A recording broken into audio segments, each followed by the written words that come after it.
Tilda has a range of 15 rices within the steamed basmati recipe range, all perfect to use if you're short of time. You can use them alone, straight from the microwave, or as part of a meal, which is what I'm going to show you here.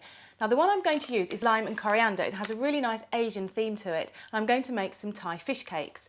Now the first thing I need to do, using this lime and coriander rice, is just massage the rice within the pack, just to loosen all those rice grains.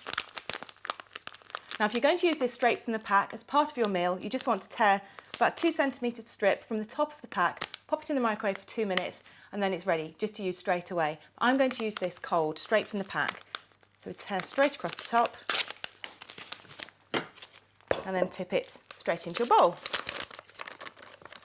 Now that alone just has a really lovely fragrant flavour, but I'm going to add some really nice ingredients to this. I've got some white crab meat, some fresh coriander, some red chilli, some spring onions, lime, ginger, some desiccated coconut, some Thai green curry sauce, beaten egg, and then I'm going to coat them in some breadcrumbs. So it's really simple to prepare. You've already got your rice, which is your main base as part of the recipe. Now the first thing I need to do is just chop up some of these ingredients. I'm going to take my spring onions, just trim the base off the bottom of these, cut them in half down the centre, and then each one I'm going to just slice lengthways to get into 2 slightly thinner strips, because I want to very finely chop these. And then just finely slice all the spring onion. Now if you're feeling really lazy, you could just put these in a food processor and give them a really quick blitz, but don't overdo it because they'll go a bit too mushy and watery. Okay, so that's the spring onion chopped up. I'm just going to add this to the bowl. The next ingredient, I've got some red chilli. Now this is quite a large red chilli. I don't want these fish cakes to be too spicy, so I'm going to just use half of one of these. I'm actually going to remove the seeds. And then add this to the bowl with the spring onion and the rice. So next thing, I've got some fresh coriander, so I'm just going to give this a quick chop. It's a really nice fresh ingredient to use in these fish cakes. Add that in there as well. And then I've got some lime, so I'm just going to grate the zest of this lime. I don't want to use the juice from the lime because it will make the little fish cakes just slightly too liquidy. And then add this to the bowl. And then we've got some ginger. I'm just going to take about 1 centimetre off this piece of fresh root ginger, and then just peel away the skin using the sharp knife. And then you can either very finely chop the ginger, or again using your sand grater, quickly grate it on the edge here, and that just gets all the juices released from the ginger as well, which is fantastic. And then just scrape this into the bowl. So the next ingredient I'm going to add is the crab meat. Now this is just the tinned white crab meat. As I said, you can use fresh if you want to, or even frozen, but the tinned crab meat is really quick and convenient to use. I've got some desiccated coconut. Just sprinkle that in, and that will help bind all the ingredients together with the rice. And I've got some Thai green curry paste.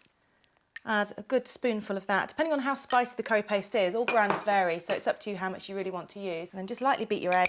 And again, this will really bind all the ingredients together for your fish cakes. And then pour it into the fish cake mixture. And that is all the ingredients. And then just give it a really good mix together so it just binds into a really nice mixture that will be able to be shaped into fish cakes. I'm going to do these into starter size portions, so give them a good squeeze together. Now if you find at this stage the mixture isn't binding together too well, because obviously all ingredients vary that you're going to use. Some curry pastes are going to be slightly wetter. You might find that the spring onions are more watery. If it's not holding together, you can just add a couple of spoons of your breadcrumbs that you're going to coat these with afterwards, and that will just hold all those ingredients together. So there we go, just shape those and pop them onto a plate. Now of course I'm using the lime and coriander Tilda Basmati recipe rice, but you could use some other ones in the range. There's coconut and lime leaf, or there's coconut, lemongrass and chilli. They all work well. And there we go.